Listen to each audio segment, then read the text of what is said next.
Hello, and welcome to S.T.E.A.M of Consciousness, a program presented by the ARI Podcasting Network and hosted by George Caperna. What is S.T.E.A.M? S.T.E.A.M stands for Science, Technology, Engineering, Art, and Mathematics. During each episode, we will take a few minutes to sit down with professionals in different STEAM-related fields to give them an opportunity to share their story and give their perspectives with the goal of promoting career awareness to potentially interested students, young professionals, and of course, anyone else who shares a fascination with these areas of study. And now, please join us as we tap into the STEAM of consciousness. Welcome to STEAM of Consciousness. I'm George Caperna, and I'm here today with Dr. Ryan Pollyea from Virginia Tech. Ryan, welcome. Yeah, hi, thank you, George. Good to be here. So you're Associate Professor at Virginia Tech. Did I get the title right? Yeah, I'm Associate Professor at Virginia Tech, and I'll make a quick plug. I'm also Director of the newly established Carbon CoLab here at Virginia Tech. Fantastic. Yeah. Well, tell us a little bit. Everybody knows that professors teach, right? Yeah. But your job is really more than that. So talk a little bit about that, and feel free to plug the lab as much as you want. Yeah, all right. Thanks, George. So as a professor, my kind of role at the university here at Virginia Tech is kind of plugged into three buckets, right? So we have teaching, research, and service. And nominally, it's like a 40-40-20 kind of split, 40% teaching, 40% research, 20% service. So on the teaching side, I focus, I teach some undergraduate classes in groundwater hydrology, engineering, geology. I teach an occasional graduate student level class. I mentor a handful of graduate students as part of that kind of crosses the threshold from teaching to research. And then the research part of the job, which also I think blends into the service, and they all morph together. But the research is really, in my world, kind of surrounding geologic fluid systems. I'm interested in how we can use geologic fluid systems to work on this energy transition question, whether it's kind of intersection between groundwater and energy, geologic carbon sequestration. I've been studying for many years, going all the way back to graduate school. And as the sort of science has evolved, I've become very interested in kind of commercialization and how can we take what we've learned over the last 20, 30 years of science and start to deploy that, kind of in the real world. And so where can we go from the bench to the lab? And so as a professor, I have a really great, I'm in kind of a unique opportunity where I get to teach the students how to do the science of these things and then try to pursue research projects that, commercialize. And that kind of, is a pipeline to get the students into the field that I've been studying to where they can then take those tools and try to do something meaningful with their careers kind of along those same lines. So that's what it looks like for a university professor doing this kind of work. And then the research, the service side is things like, I'm on committees, graduate student committees, department committees. We have shared governance in the university and that sort of thing. But, really the kind of main event is the research and the service and how they blend, or the research and the teaching, how they blend together. And then, going after grants and projects that can kind of move the needle on the science that we're interested in seeing become real. So along the way, writing papers and all the publish repair stuff that we have to do. But I'm much more interested in seeing the science hit the streets than everything else. And that's really where we met, was starting with the science, starting with the research. And Yeah. you're working on some pretty interesting projects that Yeah. looking at geologic sequestration in the states of Florida and in the mountains of Appalachia and Virginia. You Yeah. highlight that at all, or? Yeah. So the projects that we've been successful with, and of course, you're involved in a number of these, are, when thinking about how we, kind of commercialize and take the science from the lab out into the field, a whole army of people have been studying the various aspects of geologic carbon storage for decades, whether it's enhanced oil recovery, whether it's saline storage. We've been modeling this stuff for years. We've been doing pilot projects for years, experimenting at the field scale, at the lab scale. Well, over the last, 4 or 5 years, there's been this really large push, driven by a lot of, sort of federal incentives to, kind of kickstart some of the field scale R&D commercial applications. And so we've been successful in partnering with organizations like the Southern States Energy Board, like Advanced Resources, and finding industry partners through the Southeast Regional Carbon Sequestration Consortium, CCARB, that was designed to kind of, pair industry partners with some research organizations to move these projects forward. And we've been successful with that. And so we've been working with a cement manufacturer in the U.S., and they're interested in decarbonizing their process. And in doing that, we pursued these carbon safe projects, and we were a big part of one of them in South Florida. That's Project Access. Carbonate platforms, kind of an interesting new sort of geologic region for carbon storage. And then, through that relationship, we did some preliminary numerical modeling, kind of pre-feasibility type analysis, and working with Southern states our industry partner and with you all, we were able to kind of craft that into a phase 2 feasibility study, and we're excited about that. We're in the process now of trying to get our seismic vendor lined up. I know that Karen and folks in your group are working on the drilling, and we're going to go out and get some real data, right? And I've been modeling this stuff, kind of what would happen hypothetically if we knew things, but now we're going to know things, and we're going to try to move this forward. And so that led to Project Cardinal, which is a really exciting one for us here in Virginia. This is fold and thrust belt geology, Southwest Virginia, Appalachian, old complicated rocks, really interesting geologic structures. And it's the same idea. We put together the pre-feasibility study here at Virginia Tech with our students. Undergraduate student Liz Johnston got fabulous experience, doing literature review. Graduate student Lars Kern worked with her and did some numerical modeling. This has formed a basis for some of Lars' dissertation research. In fact, we just had a positive decision come back on a manuscript that he's been working on to demonstrate, what this carbon storage and fold and thrust belts could look like, where in the world it could work, and then where are the CO2 sources and how much CO2 exists within fold and thrust belts worldwide. And we think it's a gigaton storage opportunity. And so this is where, again, working through the university kind of framework, we get our students involved in some of these exciting projects. So here in Virginia, we're doing it. We've also got a project working with our friends at Colorado School of Mines on our carbon mineralization. It's a little bit more blue sky, early innings, but we have mafic mine deposits, ore deposits. Some of them aren't mineable, but we know they're reactive minerals. Can we react CO2 in those? And so we're doing reactive transport simulation there. Actually, here's a fun one for you, George. Soon after Project Cardinal was selected, Virginia Tech ran the big, glossy news story in their daily email, and it blasted out. And I learned that this is how the university sort of higher levels, they communicate by reading these stories. That's how they know what's going on around the university. A few days after that article came out, I got an email from the director of energy and utilities here at Virginia Tech. And he says, hey, it's part of our climate action commitment to decarbonize our gas-fired power plant. We produce at max about 6 megawatts of gas-fired power here on campus. I'd like to talk to you about, could we do this kind of science that's at Project Cardinal, to decarbonize our power plant? So now we're starting to look at, doing something similar right here in our backyard. So long answer to your question, but yeah, we've got some really exciting projects going on. The students are involved. The university's starting to get involved. We've got friends up and down the Eastern Seaboard that are getting involved. And yeah, I'm hoping that the good times will keep rolling. And that's why I wanted to tease that out a little more, because you're bringing these students in, and they're wonderful.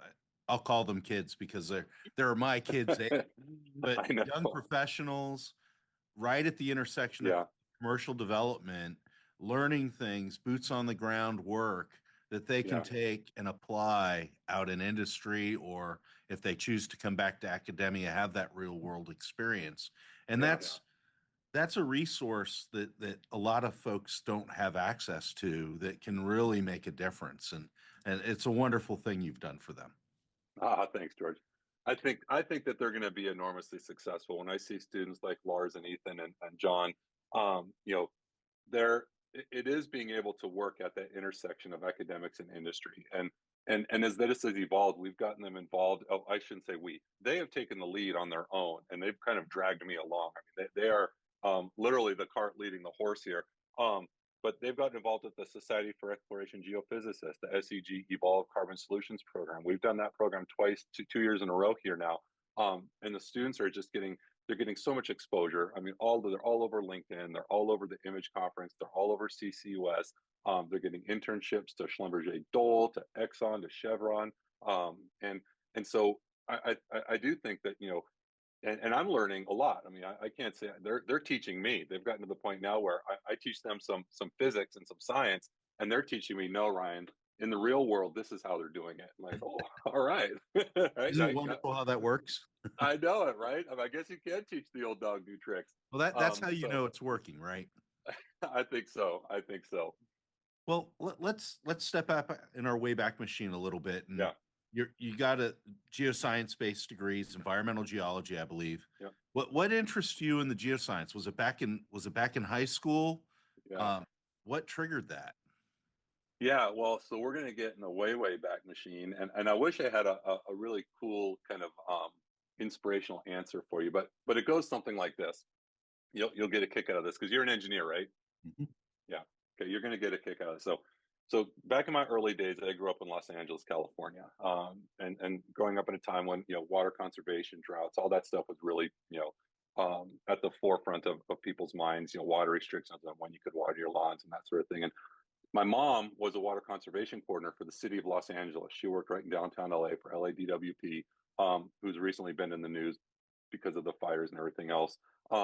But back in the 80s, she was the water conservation coordinator for the city of LA. And so I grew up with water as kind of an ethos. So, I mean, water was just always around. I also grew up and I lived through experienced the Whittier earthquake of 87 and the Northridge earthquake of 94. So I grew up with earthquakes. So I grew up around water and earthquakes.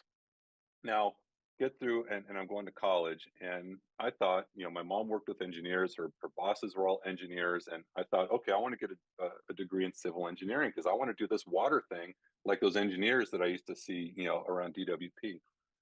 So I go to University of Dayton, Dayton, Ohio, to get to get my engineering degree. They had a strong engineering program. I wanted to go away to college. They, being a kid from California and Ohio school, they give me a financial aid package to show up. So I go and I'm in my first semester, and I have to take a Fortran computer programming class as a requirement for this civil engineering degree, and it didn't go well. I mean, it went downhill fast. So I thought, okay, I'm going to have to change my major. What am I going to do?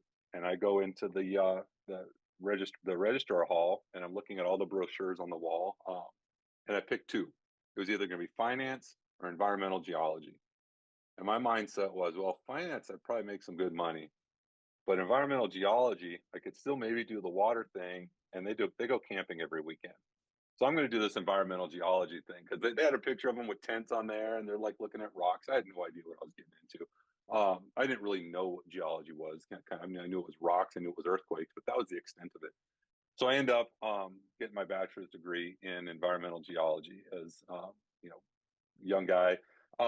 And as that was wrapping up, I went to a panel of what do you want to be when you grow up kind of panel. They had someone from the private sector, a consultant. They had someone from the Ohio DWR, water resources, kind of government sector. They had some professor, academic kind of thing, and every single one of us, you got to go to grad school. You got to go to grad school. And I was like, man, I don't want to go to grad school. I just spent 4.5 years getting a degree. I'm graduating $25,000 in debt. Like, I want a job. I want to make money. I want to stop borrowing money. I didn't know how assistantships work. I was pretty sure I wouldn't qualify for one anyway because my undergrad GPA was not the kind of number that we're going to put on a public podcast. But I was least likely to become a professor in my graduating cohort. So yeah, so I ended up getting a job with an environmental consulting firm, geotechnical consulting firm, starting out logging boreholes, sitting on drill rigs, doing Atterberg limit tests, all that stuff that the engineers were my boss, and did that for a number of years. Wanted to go back to grad school to get more technical competency in groundwater work. After about 8 years in consulting, I ended up at grad school, the University of Idaho. And that led to a PhD, which led me to academics, which through a roundabout path kind of led me here. So the Wayback Machine goes from water earthquakes in California to, man, I really want to get a job with my degree. A number of years later, going back to grad school, liking that ebb and flow of the academic life, and getting an offer to do a PhD and trying. That's when I started doing carbon sequestration. Was back in 2006, 2007 when I started my PhD. So that's how we got here.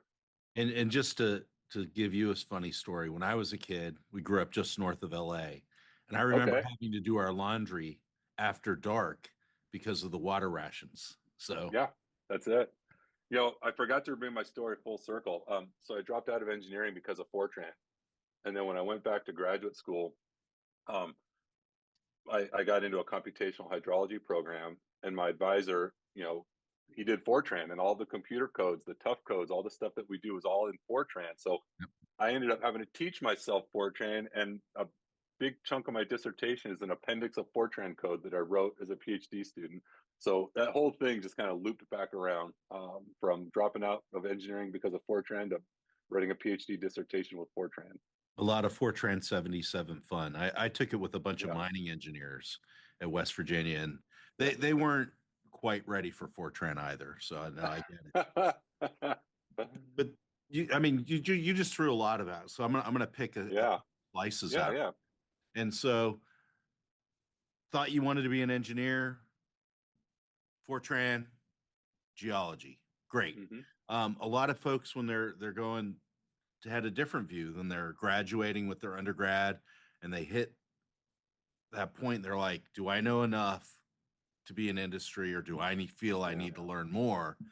You chose to go into industry, but Yeah. industry brought you back around. And what kind of accommodations? Because for a while you did both. You worked in the public sector and you worked on your PhD, which is no Yeah. small feat. So were there accommodations made by your employer to help you do that, or was it all? Well, sort of. By the time I got to North Idaho, so I was working for the a company at the time. It was called Shaw Environmental, and they've since been bought by, I can't remember, Chicago Bridge and Iron Works or something. And the pieces have been, the consulting business gets, the pieces get moved around quite a bit through mergers and things. But so I started with them in Sacramento, and then I got assigned to an EPA Superfund site down in Phoenix. So I went down there for 8 months, and I was drilling wells in downtown Phoenix and doing a bunch of field work. And then I got assigned, and then I was working on the groundwater monitoring plan. But I also at that point met the woman that I was going to marry, and we ended up moving together to Portland. So I stayed with the firm, moved to Portland. They let me telecommute, and then we ended up in Moscow. I'm still telecommuting. So when it comes time to go to graduate school, I went to my supervisor at the time and said, I'm going to try to get into grad school. I think I'd like to get a master's degree so I could kind of, get out of this field grind and go maybe more technical route, be one of these experts that we have floating around these various offices doing groundwater modeling and, some of the kind of fun stuff. Like I don't want to be sampling groundwater wells my whole life. Like it's been a great experience, but I wanted to take the next step. They were very supportive of it. They weren't paying for it by any stretch, but I went down from a full time to what we called a part time casual. So I would work on projects on an hourly basis when there was project work to be done.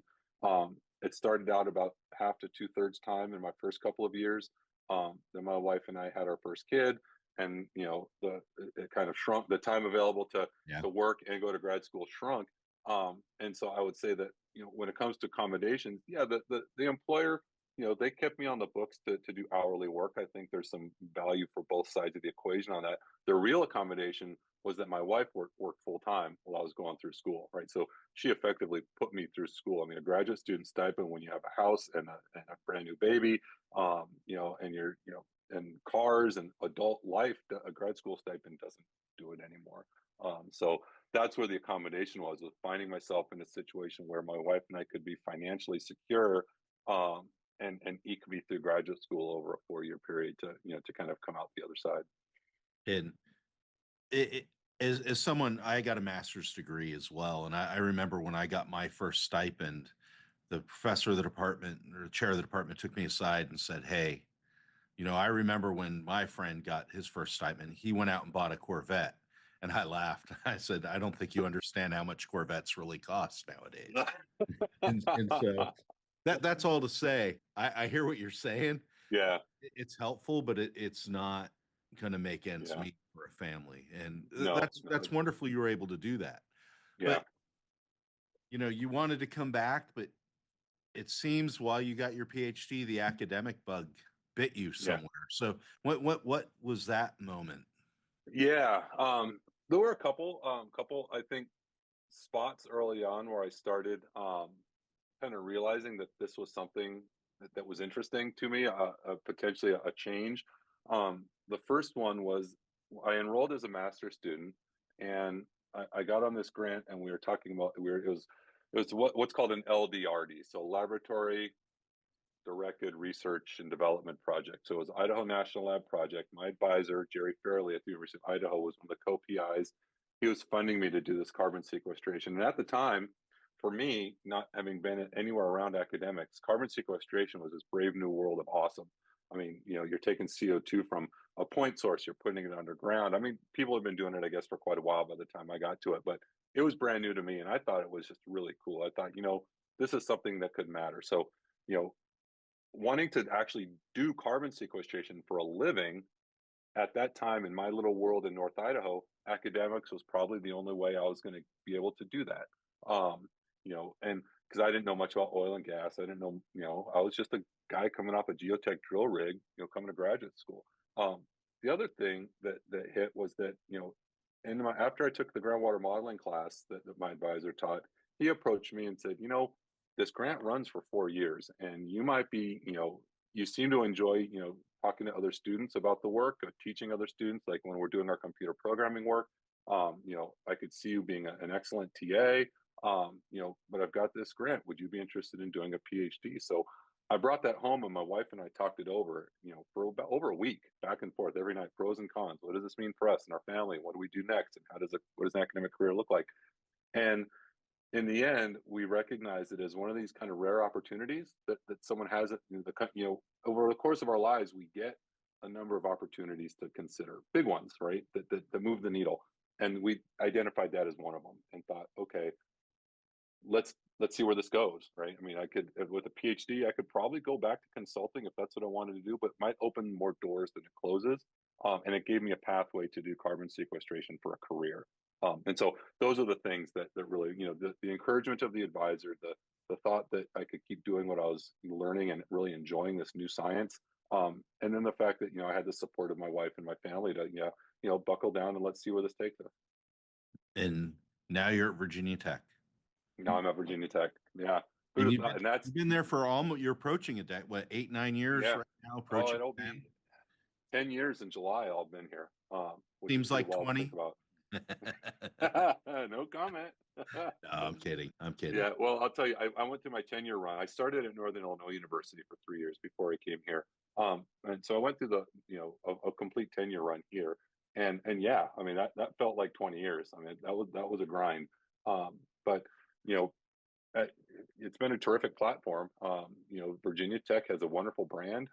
When I go out and talk science, you start from a different place when you're at a major research institution. Like before even anyone knows whether or not what you're doing is legit, like you carry a certain amount of, kind of cachet that comes with, with being at a major university. And that's something that I learned, having been with some smaller universities. I've learned that that's actually a thing, and you get treated a little bit differently, whether it's fair or not. And so I've had to learn how to kind of go from the small school guy to the kind of big school guy, and it's been a little bit of a learning curve. That's phenomenal. So I think we're approaching our time here, but Sure. There's a couple things I'd like to touch on really quick. Yeah. So because you're at a preeminent academic institution, and since I live in Virginia, I can say it's the preeminent Virginia academic institution.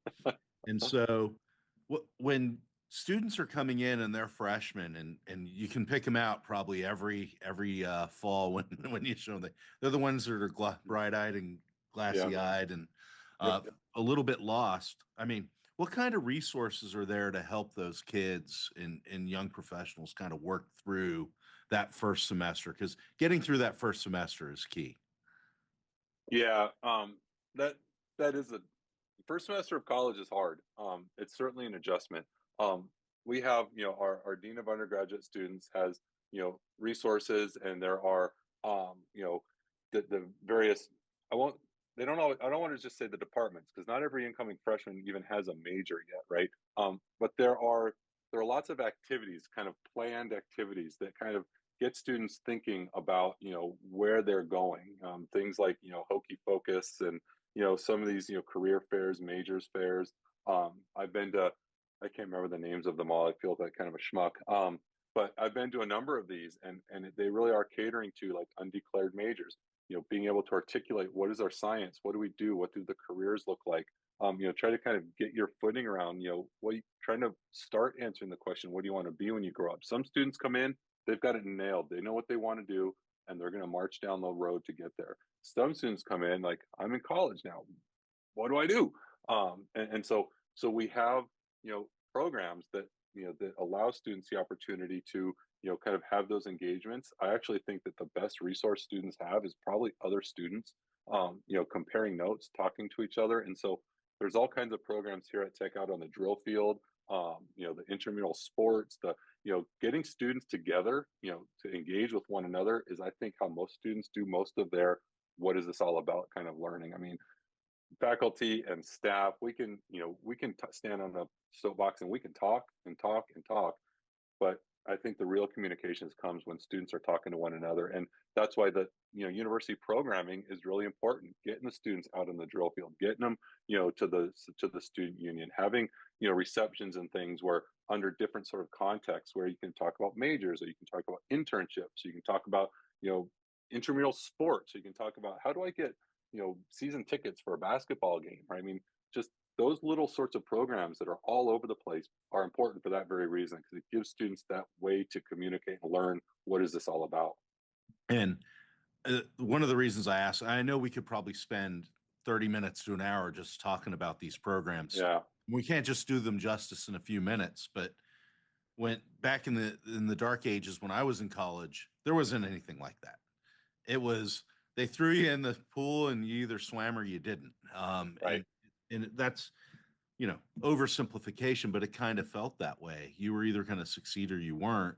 And now the programs that are there to help young professionals or aspiring professionals really succeed is just tremendous. And Tech, I was always impressed with what Tech had as its portfolio in that regard. So kudos to you guys. Thanks, George. We take a lot of pride. There's just a lot going on. I mean, it's hard to even kind of wrap your head around it. But being kind of the land grant school at the university in Virginia, our network is just all over the place. I mean, if I have a student that's from Richmond, there's a Richmond network to tap into. Like, are you looking for internships, or who can we reach out to? There's no other Virginia. We extend into the surrounding states, and I've been wearing my Virginia Tech hat in the street corner in Bozeman, Montana, and someone walks up, "Hey, I'm a Hokie!" Like, they're everywhere, and that really benefits our students. I'll say in the Department of Geosciences, we've been developing and really nurturing our alumni network, and they're mentoring our students, and they're contributing to philanthropically to support our students with their summer research funding, with opportunities to engage professionally. I mean, that's where the Virginia Tech network becomes really important, not just getting them started, but helping them through it and seeing them be successful on the other end.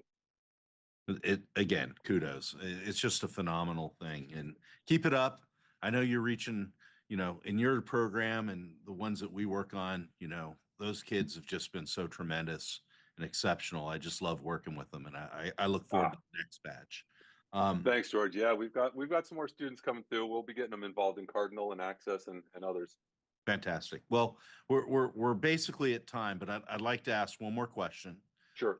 And that is, what do you love about your job? Yeah, that's a great question. The thing that I love about my job really is it's the students. I mean, I don't know how else to say it. It's a little bit, sort of cliche, but you get a brand new graduate student coming in, and I do work largely with graduate students right now. I teach undergraduates, as well, but there's something very satisfying and about a new graduate student coming in, and they know they kind of want to do this thing that we're working on, but they're not exactly sure what that even means yet. And Lars Kern's a great example. He came in as off his undergrad. He knew he wanted to do carbon storage, but he wasn't exactly sure what that looked like. And over the course of his academic career, and he's about to finish with his PhD here this semester, he got a chance to participate in SEG Evolve. He got a chance to travel to CCUS and APG Image. He got a chance to interface with Ben and a lot of the ARI crew and the SSEB folks. And he was with us at the C-Carb offshore meetings down in Louisiana. And each one of these interactions, you just see the light bulbs coming on. Oh, this is what it's like. This is how you develop a project. This is what it looks like. Now he's telling me about all these projects all over the world that I've never even heard of. right? And so you just see this, you got this kind of incremental ramp at the beginning, and then all of a sudden they just take off. It's like, wow, they're no longer a student, they're a colleague, right? And that is just the coolest thing in the world. I'm seeing that. I've seen that with most of all the graduate students that I've worked with. There's a point when they go from student to professional, and it's kind of like, all right, my job here is done, right? This person is going to be successful, and that is really cool. I think that's my favorite part of the job. Well, that's a great way to close. I don't want to step on that at all. Those kids are great. I'll just echo it. I'll leave it there. Thanks, George. Ryan, for your time today. It's been great. Thank you to Ryan Kessler for producing this podcast. This has been a presentation of the ARI Podcasting Network.